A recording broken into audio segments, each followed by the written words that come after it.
Hello everybody and welcome to this video. Today I thought I'd talk about my messy speed paint process. It's going to be really rough because, as you'll see in this video, I'm really bad at sticking to just one thing to do at a time. So the character I'm drawing is my OC Abbadon.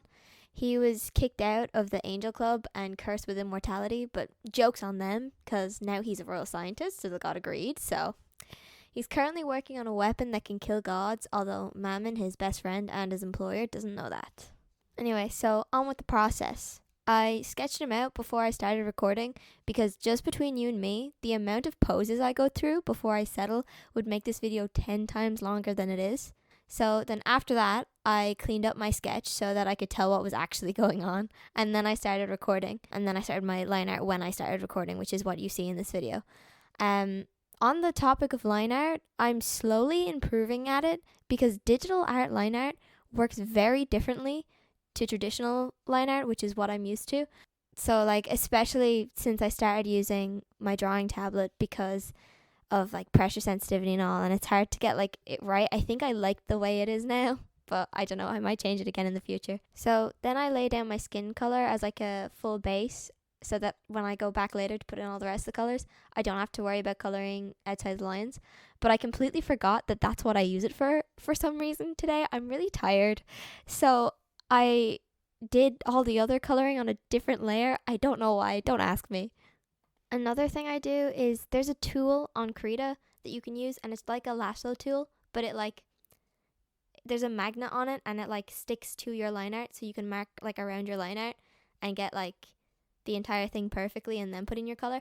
But it kept crashing the program for some reason today, which it's never done before. I might just have too much stuff on my laptop at the moment, which is fair. But I don't know, other than that, I can't think of another reason it would have done that because it's never done that before. So I stopped recording to do this. I had to go around the entire thing and color it all in by hand, which was really annoying for his hair, but the rest of it wasn't too bad. So then I like shading the skin first because it kind of gives me a sense of completion, even though I've only done 2 things. To shade, I've started using the lasso tool to select an area so that I can get a hard edge with the airbrush, but it'll still fade out like the airbrush, does, so that it kind of doesn't look dirty, but it looks natural with the fade out, if that makes sense. Also, if you're looking at this and thinking that Abbadon looks sick or dead in the speed paint, then I've done a good job at drawing him, and if not, then, oops, I tried. Listen, it's not my fault I was taught the only nice thing to draw is cute anime girls and fluffy animals when I was a kid. Not like that stopped me from drawing emo detective bunnies that turned into emo detective wolves that turned into a soft emo detective teddy cat, I think. Listen, the emo detective part was obviously important to me as a kid for some reason. I mean, my main OC is still kind of a detective, so I can't say I've grown very much. So now we're at the part where I think I went off the rails. I don't have the speed paint in front of me, so I'm not sure, but usually I do flat colors for everything else and then shade them similarly. Although I don't usually use the lasso for shading clothes unless it's a shiny material.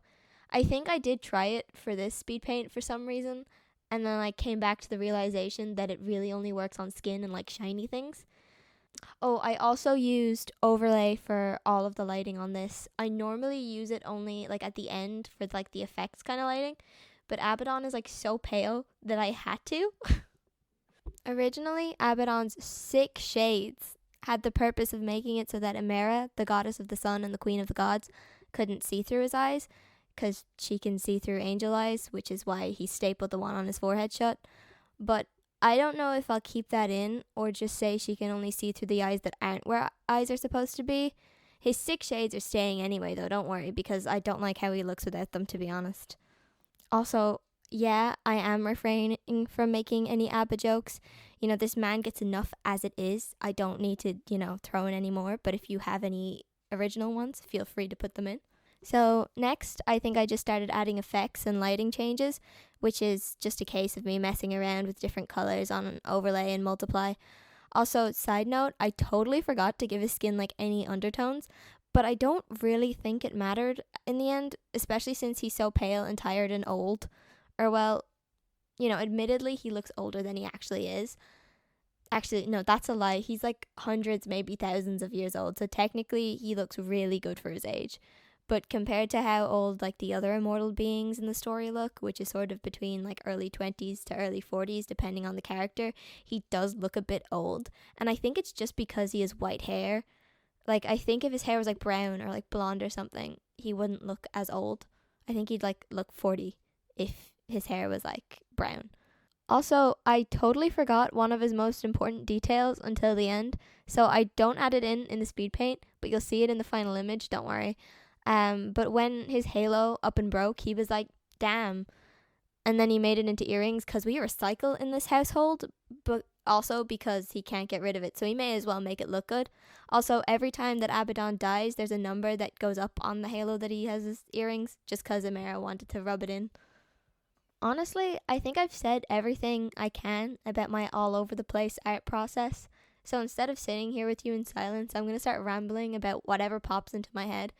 I'll try to keep it to do with the video, but if you don't like people going on about who knows what, then you hereby have my permission to skip to the end. So, Imera obviously regrets cursing Abbadon with immortality now that he's a god's closest associate and a certified pain in her side. But a curse of immortality is irreversible, and she's not about to admit that she did something dumb, so Abbadon is just kind of able to vibe. He also helped raise one of Mammon's children, Mo, who I have a video shortly explaining his as well as the other 4 main characters in my story's lore. Kind of lore. So you should totally check that out. But if you have seen that video, you'd know that Mammon has 2 kids, and Mo has a sister and a brother. So obviously that maths doesn't add up, so I'm going to explain it in this video. So to explain the whole thing, basically Taina, Mo's sister, was well past adulthood when Abbadon and her met, and he's not technically that much older than her in any case. And as for Mo's brother Marion, Abbadon actually made him to be a playmate for Mo, since all of Mo's relatives were too old to play with, and eventually Abbadon gave him full sentience using Mammon's blood, since surprisingly, when you give a child a friend that looks 100% alive, they're gonna get attached to it. So, while Marion technically isn't Mammon's son, he's more of Abbadon's son since he made him. He also kind of is Mammon's son since Mammon's blood was used to bring him to life. Honestly, even though he's a side character, Abbadon slowly become one of my favorite characters to write. He kind of comes across as all serious most of the time, except around Mo and Marion, or when he's in his lab. And as I mentioned in a previous video, Mo is the god of nothing currently, and he hasn't gotten a title. And if I'm honest, I haven't decided on whether I'm gonna give him a title or not at the end of the story. But while Mammon's stressed about the fact that he doesn't have a title, Abbadon thinks it's great because he's been in a role where he's constantly under watchful eyes and has to do a certain job all day, every day. But he's also experienced being free from that, where what originally should have been a curse turned out to be a blessing for him. So he sees the fact that Mo doesn't have a specific job as a good thing. Abbadon actually becoming a character in the story I'm writing completely changes Mo as a character, and for the better, in my opinion, considering originally he didn't exist in my story and only began to because I changed how Marion came to be.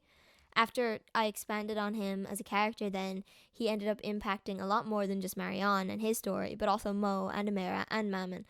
Him and Amara's relationship is very important because he's one of the few people who've seen what she looks like. He might be the only person, actually. Even Mammon and the other gods haven't seen her before. And the only reason that Abbadon has seen her is because she wanted to torment him, which sort of feeds into her as a character and like her pride. And, you know, she thinks that by exiling Abbadon, she's just getting rid of him forever. I think it's so weird that adding like one new character into a story, even a side character for that matter, can add so much to other characters as well as the overall story. Now, all of these changes happened over a few years. It didn't all happen at once. Abbadon has been in my story for about 2 years, I think. And he's changed a lot. He was originally just Mammon's advisor and royal scientist that he found entertaining. But I decided that after being that for a few hundred years, since Mammon's one of the more social gods in my story, that there was no way the two wouldn't be somewhat friendly by the time Mo was born. Also, this is off topic, but I think it's important to mention that Mammon only took Abbadon in originally because fallen angels are extremely rare, and Abbadon is the only person that's known of anyway to have a curse of immortality, and Mammon's a sucker for rare and shiny things, which is why both his human and god designs are somewhat based off of crows and magpies. Because of that, the ideas I have for Mammon's palace and temples are a lot, which is why I've never drawn them. Think Silly Dillo from Kirby, if there was a lot of gold and expensive artifacts involved and he was a magpie or a crow. And that's the end of our video. I hope you enjoyed. Let me know if there's any type of video that you'd like to see from me, and I'll talk to you later. Bye-bye.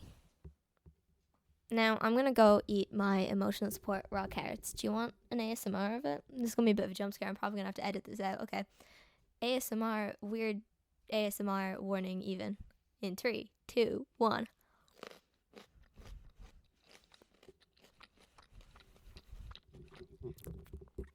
Was that good?